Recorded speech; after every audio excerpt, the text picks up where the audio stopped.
এবার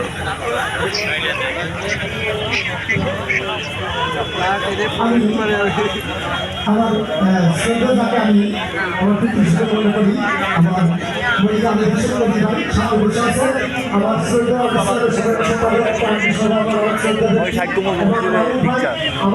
অত্যন্ত প্রিয় অত্যন্ত শ্রদ্ধা ব্যক্তি তামিল ইসলাম বাবু ভাই সামনে বসে আছেন, পাশে আমার আসলাম বাবু ভাই আরো আছে অনেকে। আমি সবাইকে অভিনন্দন এবং শুভেচ্ছা জানাচ্ছি। বিষয়ে পরিবার আমার সবই নতুন বাচ্চা, পিছনে কিছু বাচ্চা আমরা পুরনো দিয়েছি, সবই নতুন এবং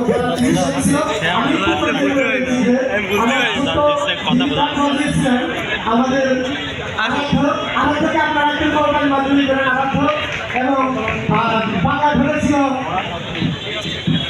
নীল স্যার আর বাংলায়